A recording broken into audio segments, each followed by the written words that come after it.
So good morning guys. तो चलिए start करते हैं 16 जून के इंपॉर्टेंट करंट अफेयर्स को। आज का पहला प्रश्न ये रहा आपके सामने। अभी हाल ही में रजा पर्व फेस्टिवल का आयोजन ये कहां पर हुआ? तो इसको इंपॉर्टेंट प्रश्न मार्क करना, कई बार एग्जाम में ये प्रश्न पूछा गया है, मैं आपको दिखा भी दूंगा। तो इसका सही उत्तर हो जाएगा उड़ीसा।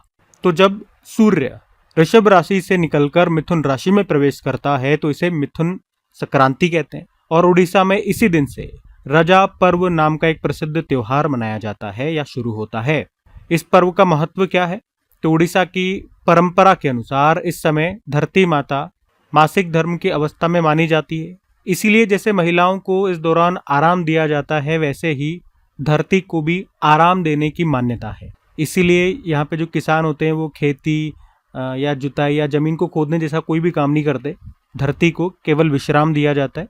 तो इस दिवस को मनाया कैसे जाता है, इस त्यौहार को मनाया कैसे जाता है?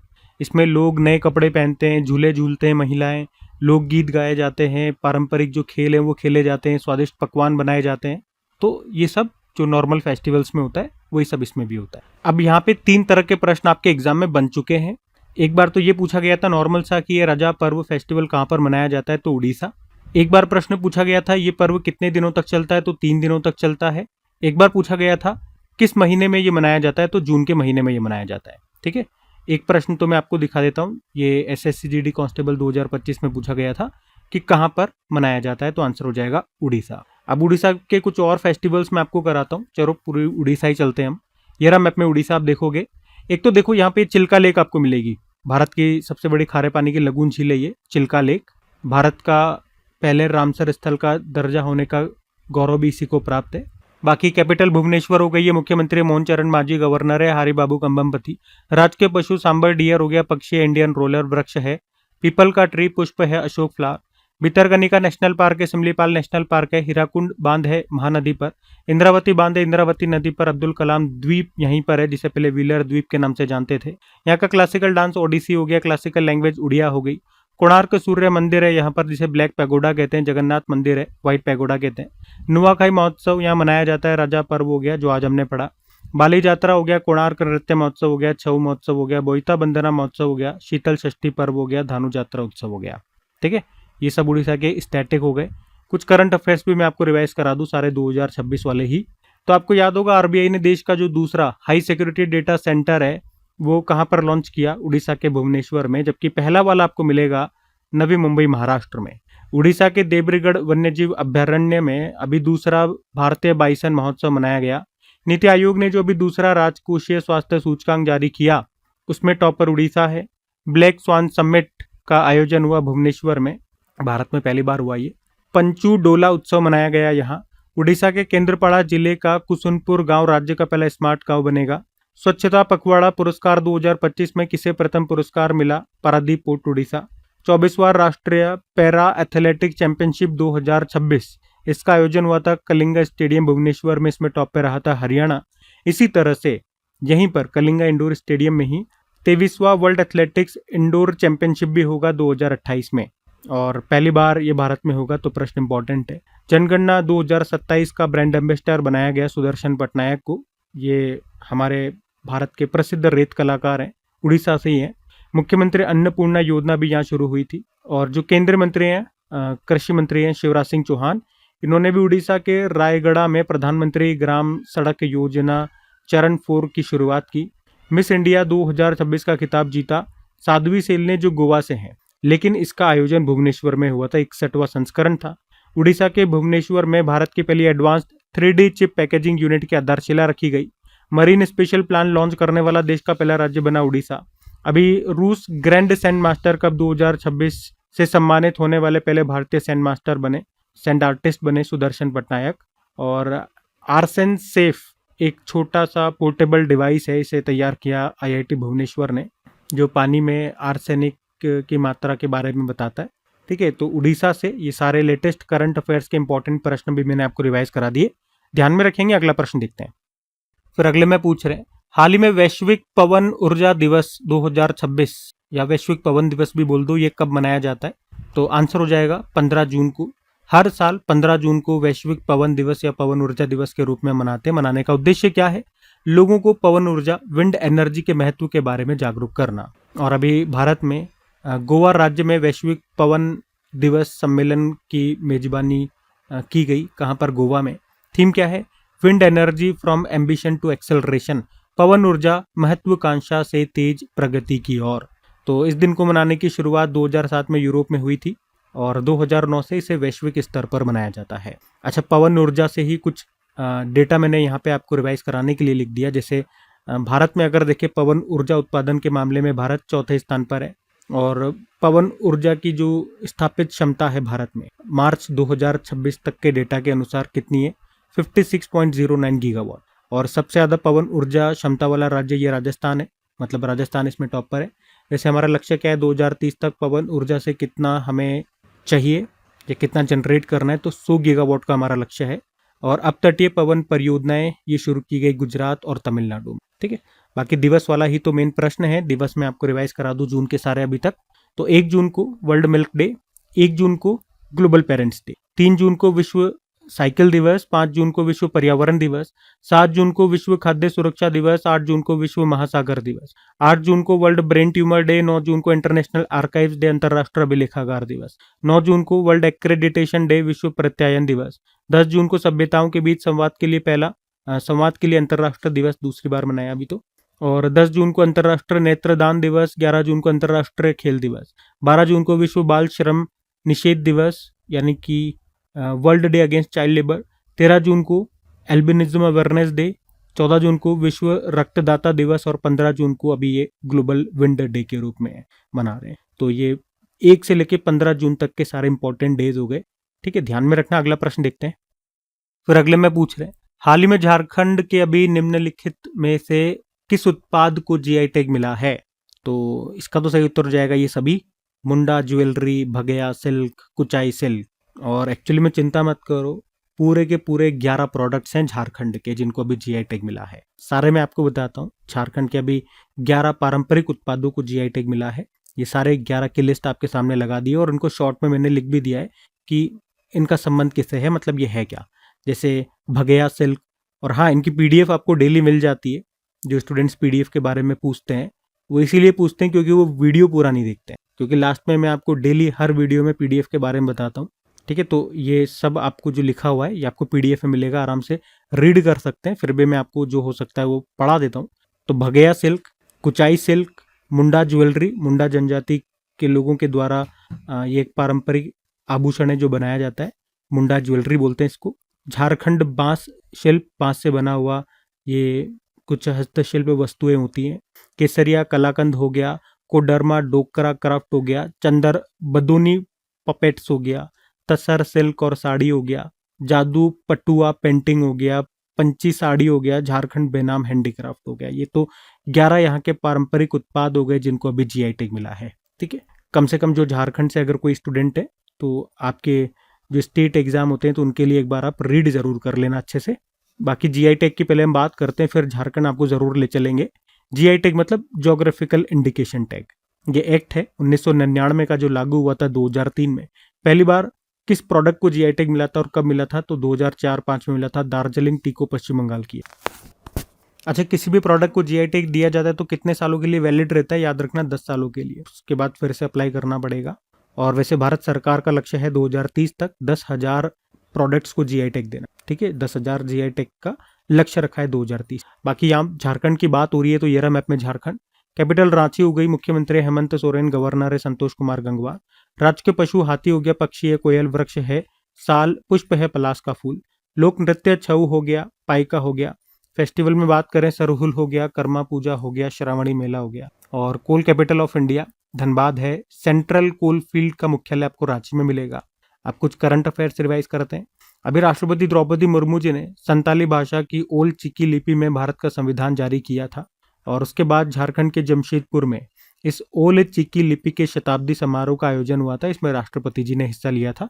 याद रखना, इस लिपि के आविष्कारक कौन है? पंडित रघुनाथ मुर्मू है। ऑपरेशन मेगा बुरु यहाँ पर शुरू हुआ था, नक्सल विरोधी अभियान है। और राजकीय ईंट खोरी महोत्सव भी यहाँ मनाया गया। झारखंड में जो पलामू टाइगर रिजर्व है, यहाँ पे अभी वन्य जीवों और वनों की सुरक्षा को मजबूत करने के लिए वनजीवी दीदी पहल शुरू हुई थी। 18वां सैयद मुश्ताक अली ट्रॉफी 2025-26 को झारखंड ने जीता, पहली बार हरियाणा को हराया। झारखंड पर्यटन के ब्रांड एम्बेसडर बने महेंद्र सिंह धोनी। भारत में माइनिंग टूरिज्म खनन पर्यटन शुरू करने वाला पहला राज्य बना झारखंड।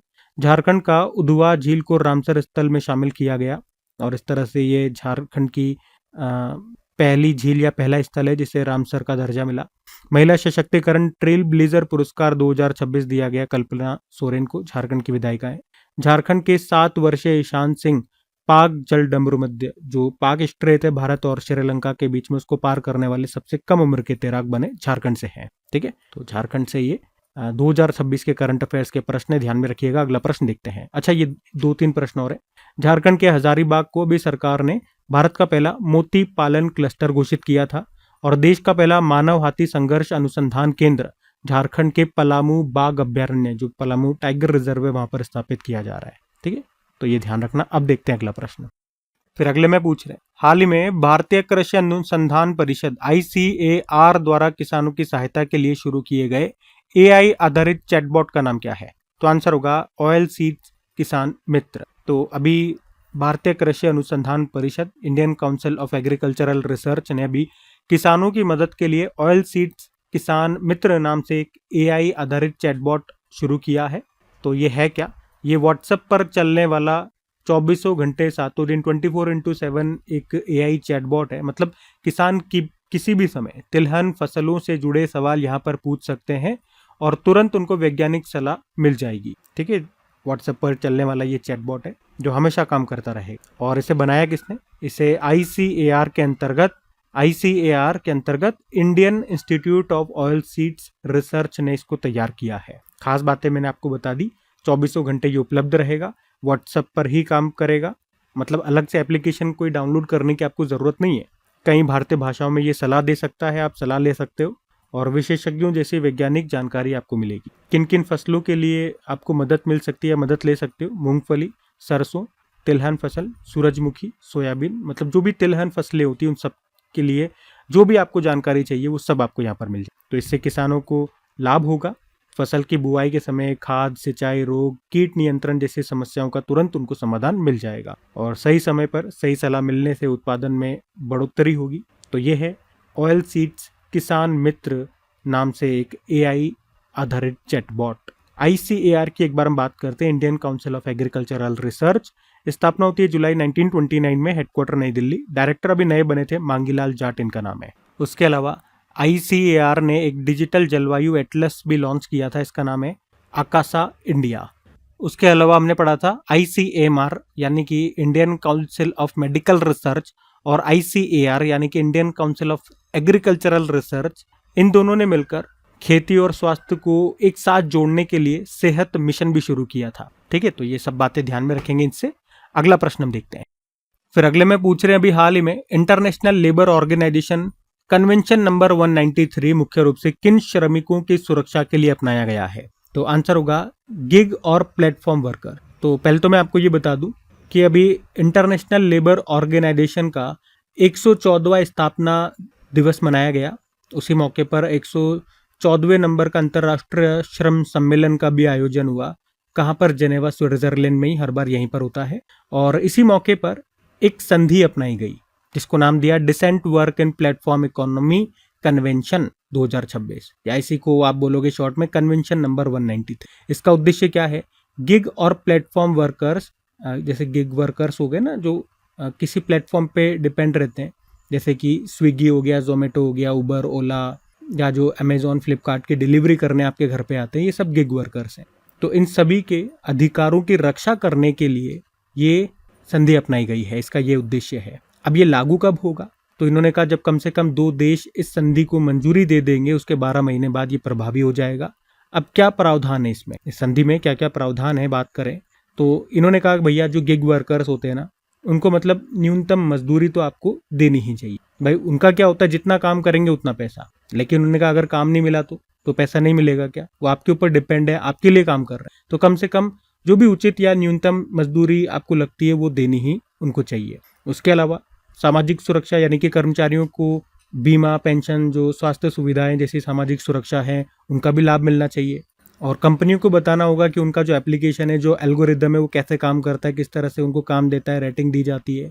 मतलब उनकी जो कमाई है वो किस तरह से प्रभावित होती है, तो उनको समझ में आए तो उस हिसाब से वो काम करें।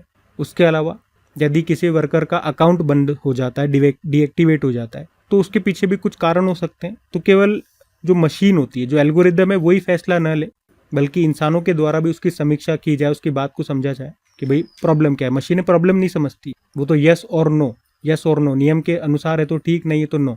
उसके पीछे क्या कारण हो सकते हैं, कभी कोई वैलिड रीज़न भी हो सकता है जो इंसान ही समझ सकता है। उसके अलावा अगर किसी वर्कर के काम के दौरान कोई ट्रेजेडी हो जाती है, दुर्घटना हो जाती है, कोई बीमारी है, तो उसके लिए भी उसको सुरक्षा दी जानी चाहिए। तो मतलब गिग वर्कर्स होते हैं, उनके अधिकारों के लिए, उनके लिए इस संधि को अपनाया गया है। इंटरनेशनल लेबर ऑर्गेनाइजेशन की अगर हम बात करते हैं तो स्थापना इसकी कब होती है? अप्रैल 1919 में। हेडक्वार्टर जेनेवा स्विट्जरलैंड है। डायरेक्टर जनरल कौन है? Gilbert Houngbo. इस पद पर आने वाले पहले अफ्रीकी व्यक्ति हैं, ये टोंगो देश से आते हैं। और इस संस्था को नोबेल पीस प्राइज भी मिल चुका है 1969 में।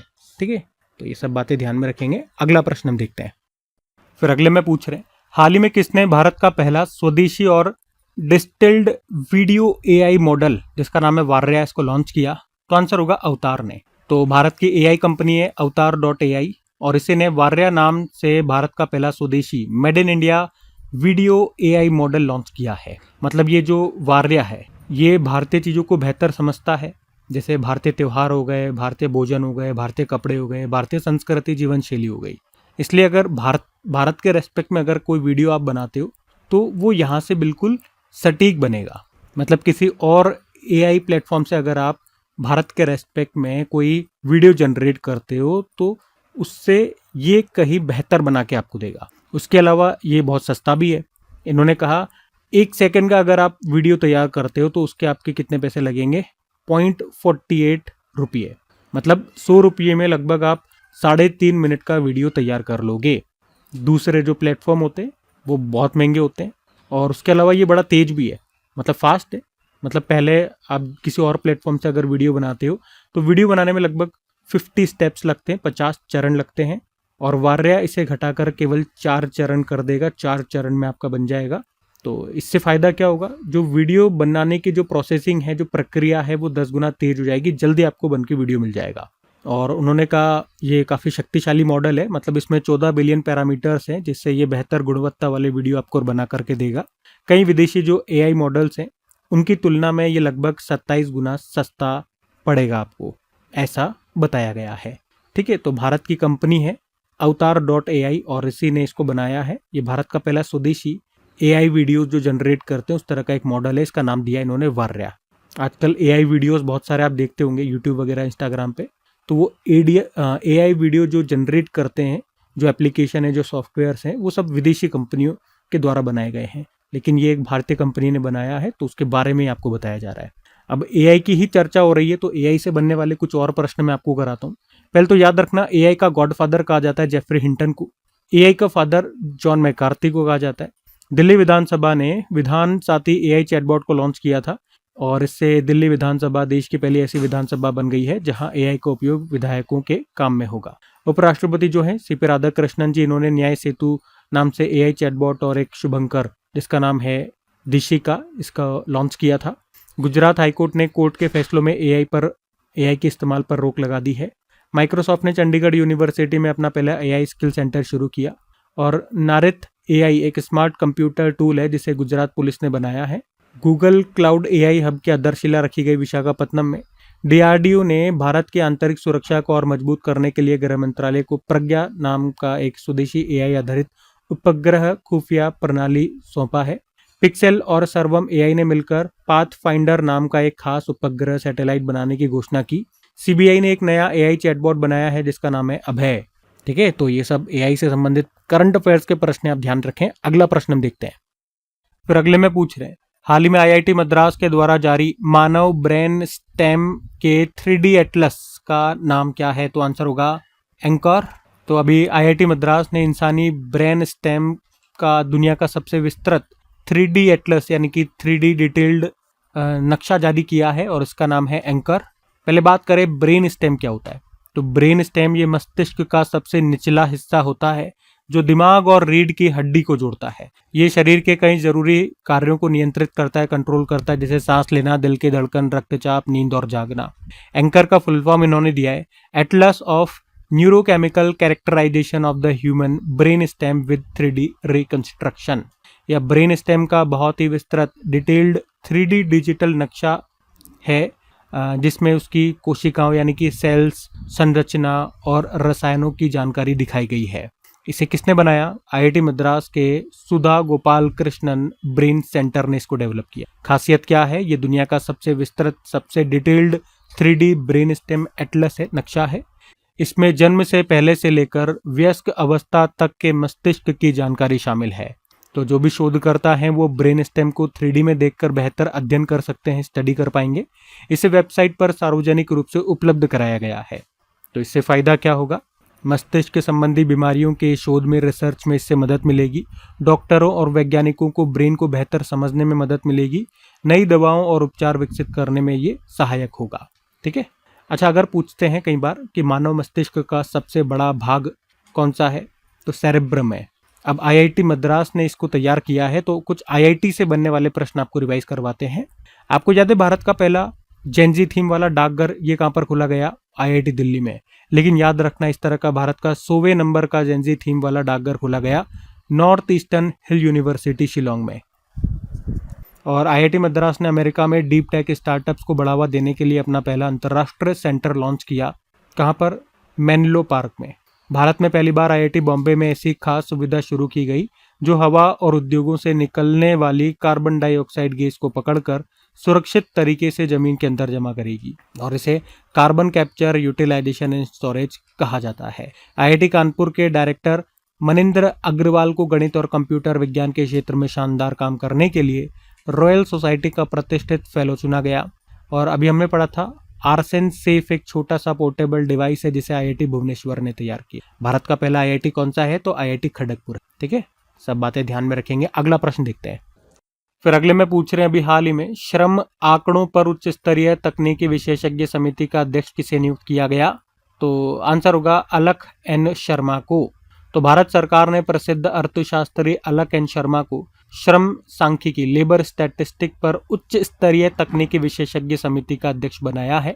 ये समिति क्या करेगी भैया? ये समिति भारत के रोजगार यानी कि एम्प्लॉयमेंट और श्रम बाजार, लेबर मार्केट से जुड़े आंकड़ों की समीक्षा करेगी, उन्हें बेहतर बनाएगी। तो इसका मुख्य उद्देश्य क्या होगा?